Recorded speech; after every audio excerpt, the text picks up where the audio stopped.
Agua pay you. Ivie went down coordinate Enogie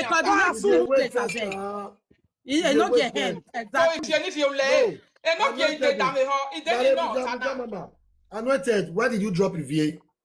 Let me say they don't get coordinates the place. I beg you. It's only just forget it. You know what drop you are not supposed to drop Ivie. If I want to drop anybody, it should be me, not you, moderator. Enogie. You don't do things like that. Come up. Drop a question in Ivie.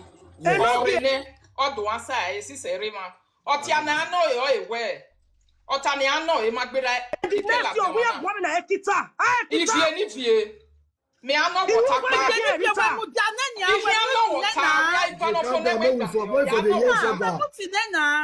if you know what I'm muting that know what I have found who gonna pay making I 20 rock barima damn if you what's it and I'm here watching when now a Monica noting when now I beg here ya fair or see where why it's inside the question here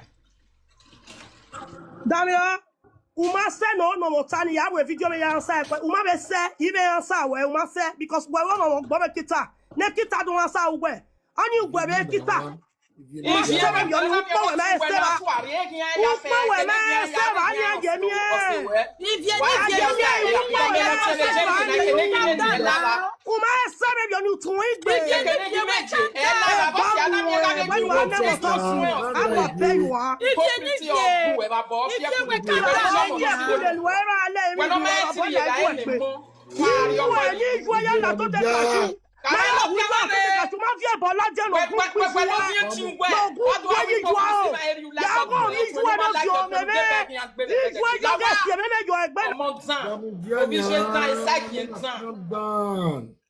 Was it good that the Cotemina? In a good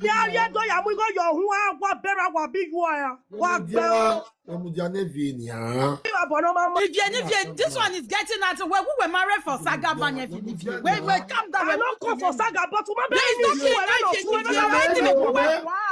if you mean never do something before, it's okay. Yeah, no game, you vision. No, let me not say Enogie. Okay, let me calm down. Let me calm down. Enogie. Okay, Baba.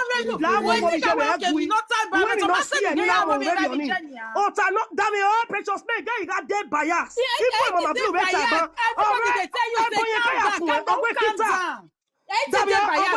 Precious man, can somebody address you as a kitan? You understand?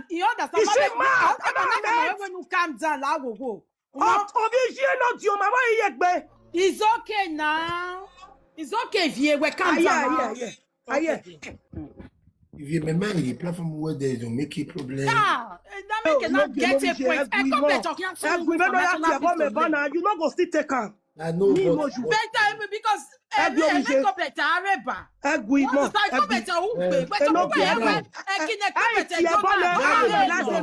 you cannot be insulting her. Enogie Saga is not a problem. Please. 2 minutes. Okay.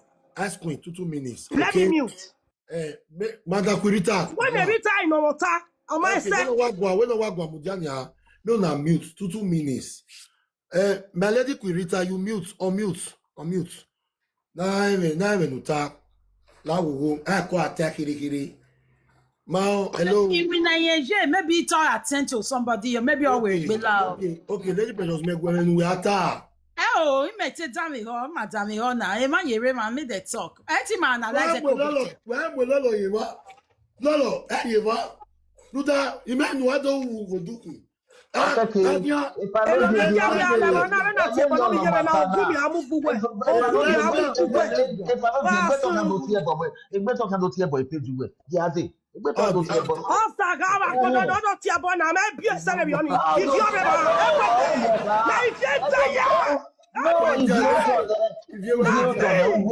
Well done there. Yeah, mama. Well, we may be more but when you respect you, problem is wrong with you.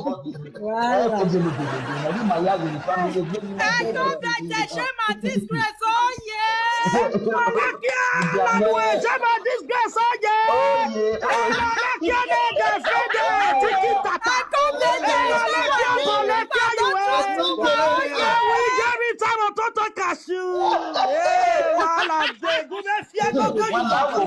Mommy Blue.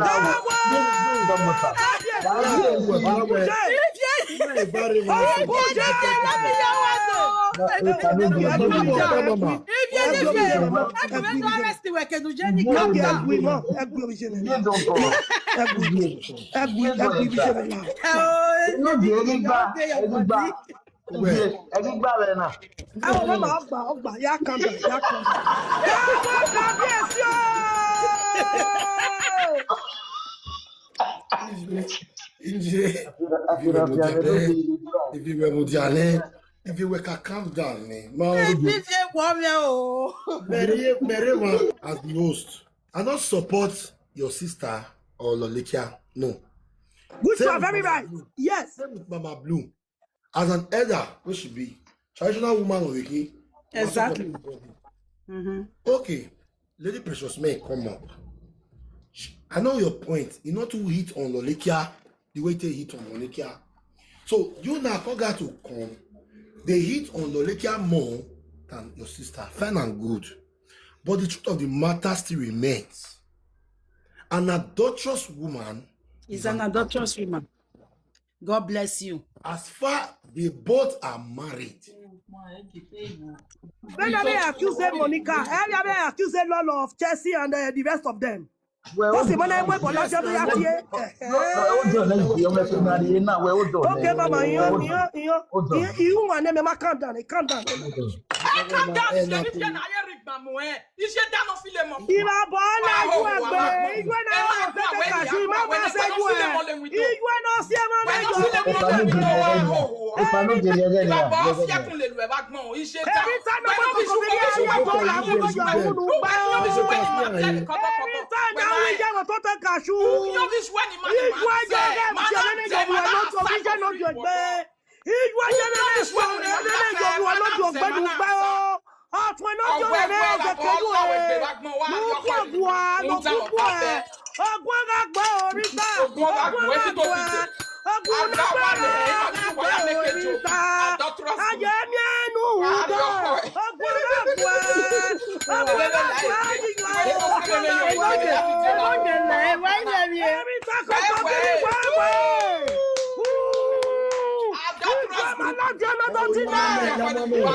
I don't understand. What are they drop them now?